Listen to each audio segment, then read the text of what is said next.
L'État gabonais a résilié son contrat avec la filiale locale de Veolia. La semaine dernière, les autorités ont réquisitionné la concession d'eau et d'électricité, mettant fin à un contrat vieux de 20 ans.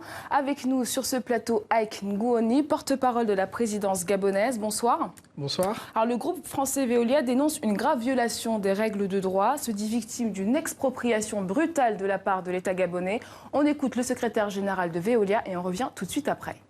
Vendredi après-midi, nous avons vu une troupe d'hommes armés venir prendre possession de nos locaux de la SEG, agir sur décision du ministre de l'Eau et de l'Énergie du Gabon et réquisitionnant les locaux et les infrastructures de la SEG. Alors pourquoi avoir décidé d'envoyer des hommes armés à la filiale de Veolia ?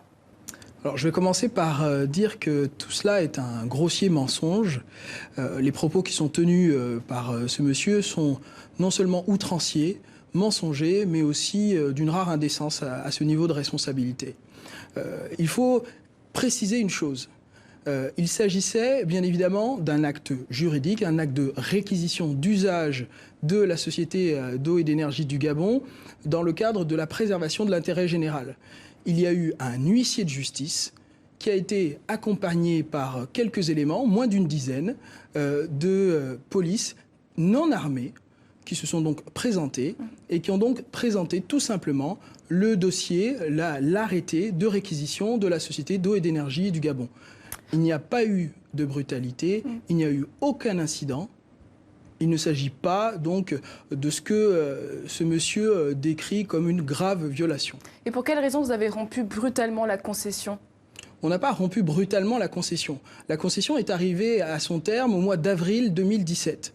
Et à partir du mois d'avril 2017, nous avions émis le principe d'un renouvellement, donc de 5 ans, qui a été acté. Et dans cette période transitoire, il était question de faire évoluer la relation, le partenariat public-privé qui unissait l'État gabonais à la Société d'eau et d'énergie vers un contrat d'affermage. Il était également question que l'on fasse évoluer également le rôle de la SEG et de la Société de patrimoine qui avait été créée par l'État gabonais.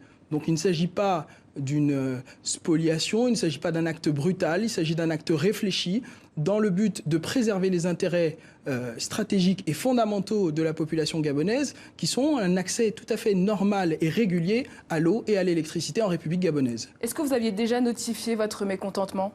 Bien évidemment, ce mécontentement, il est non seulement notifié, mais il est palpable. Toutes les personnes qui viendraient ou qui viendront à Libreville pourront vous dire que c'est quand même intolérable que dans une ville d'à peu près 1 800 000 habitants, c'est-à-dire un peu moins que l'agglomération parisienne, un groupe comme Veolia, un groupe comme la SEG ne soit pas capable d'apporter de l'eau et de l'électricité régulièrement. Imaginez ne serait-ce que 2 minutes que pendant 3 jours. Qu'est-ce que vous reprochez concrètement à Veolia ? On reproche à Veolia le fait que, il n'ait pas rendu le service pour lequel on attendait son expertise. 2, que tout cela se soit fait vraiment dans une atmosphère qui met la pression à l'État gabonais, alors que finalement l'État gabonais a fait les investissements qu'il fallait.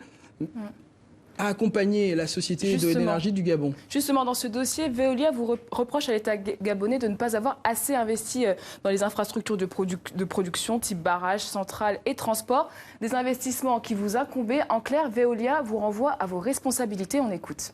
Lorsque vous avez un partenaire qui ne tient pas ses engagements en matière de financement des infrastructures, qu'il se trouve que ce partenaire, c'est aussi votre client, qui ne vous paye pas ses factures, c'est vrai qu'au bout d'un moment, on a un peu de mal à assurer une qualité de service.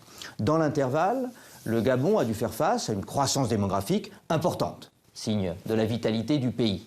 À de nombreuses reprises, nous avons alerté le gouvernement gabonais sur le fait que les infrastructures arrivaient en saturation, qu'il fallait absolument continuer à construire des usines et des réseaux de distribution pour qu'on puisse servir la population. Malgré ces multiples alertes, il n'a jamais fait les investissements qu'il devait. Est-ce que vous reconnaissez des torts partagés ? Pas du tout. Ce que l'on reconnaît d'abord, c'est le fait que nous avons un partenaire qui n'a pas été en capacité de rendre le service pour lequel on l'attendait. Ce que nous reconnaissons et ce que chaque Gabonaise et Gabonais reconnaît, c'est le fait que dans des quartiers et dans des villes entières hein, que ce soit à l'intérieur du pays ou dans des quartiers à Libreville, les gens sont obligés de se lever à 4 heures du matin pour essayer de récolter de l'eau. Ce que nous reconnaissons également, c'est le fait que le 31 décembre, jour du réveillon de la Saint-Sylvestre, les Gabonais l'ont passé dans le noir. C'est cela que nous reconnaissons. Et ce que nous reconnaissons aussi, c'est que nous avons fait les efforts qu'il fallait pour accompagner et soutenir la Société d'eau et d'énergie du Gabon pour qu'elle puisse rendre le service que les Gabonais attendaient. Et pourtant, il y a des barrages hydroélectriques censés être livrés depuis 3 ans. FE2, Impératrice, Ngounié, ils ne sont toujours pas opérationnels. Le barrage de Grand Poubara, lui, est en activité, mais réservé à une compagnie minière. L'extension n'a toujours pas démarré. Autre exemple, le projet d'usine d'eau potable de Libreville n'a jamais été concrétisé. S'il n'y a pas de barrage hydroélectrique en amont pour produire l'électricité, Veolia ne peut pas distribuer l'électricité aux usagers, non ? Non, ça n'a rien à voir avec ça. Simplement, ce qu'il faut pouvoir redire, c'est que les différents investissements que vous évoquez sont les investissements qui étaient planifiés. Il y a eu, bien évidemment, une discussion avec notre partenaire. Bien évidemment, il y a eu une discussion sur les investissements qui a été fait. L'État a consenti à une hausse des tarifs pour pouvoir financer aussi ces investissements. Il faut reconnaître une chose. En quelques années, entre 2009 et 2014, le prix de l'électricité a augmenté de 75%. Le prix de l'eau a augmenté de 48,20%. Où est allé tout cet argent, si ce n'est dans les dividendes qui ont été distribués aux différents actionnaires? Où est allé cet argent et pourquoi est-ce que Veolia n'était pas capable d'investir également pour accompagner ce qui faisait partie de sa concession? Toujours est-il que Veolia souhaite engager des recours pour cette rupture de contrat. Le secrétaire général nous explique comment ils vont procéder. Nous sommes en train d'étudier tous les moyens de droit, je tiens à le préciser, qui nous permettront de faire dire le droit. Et notamment, nous sommes prêts à aller jusqu'au CIRDI, qui est cette procédure d'arbitrage international, de règlement des différends entre investisseurs privés et États souverains. Une réaction à ce qui vient d'être dit ? Bien, là aussi, la réaction d'un État qui est serein, parce que c'est l'État gabonais qui respecte les lois, notamment un certain nombre de lois. Il y en a 2 qui font autorité en la matière. Il y a une ordonnance qui est l'ordonnance numéro 09/PR/2016 qui réglemente les partenariats publics et privés en République gabonaise et qui offre la possibilité d'une résiliation dans le cadre de la préservation de l'intérêt général. Il y a une loi qui est celle de 1985 qui, elle aussi, donne bien les détails et les modalités pour une réquisition d'usage. Je précise bien qu'il s'agit d'une réquisition d'usage. Il ne s'agit pas d'une expropriation.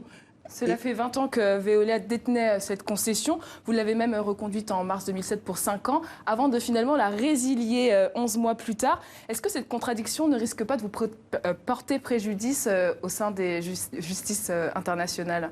Pas du tout, pour la simple et bonne raison que, bien évidemment, nous avons manifesté notre volonté de dire à notre partenaire qu'il fallait qu'il évolue et qu'il améliore son offre de service, qu'il améliore la qualité du service rendu. Maintenant, qu'est-ce que nous avons fait? Nous avons, dans cette période transitoire, à partir de avril 2017 jusqu'à novembre 2017, tenté de négocier pour améliorer, négocier au mieux pour les intérêts des Gabonaises et des Gabonais. Maintenant, c'est la Société d'eau et d'énergie du Gabon qui a acté l'échec des négociations dans un premier temps en octobre 2017, et tout cela est confirmé dans des documents qui sont à la disposition de tout le monde. Une dernière question. Veolia affirme que l'État gabonais lui doit 41 milliards de francs CFA, soit 62 millions d'euros. Comment vous comptez rembourser cette dette ?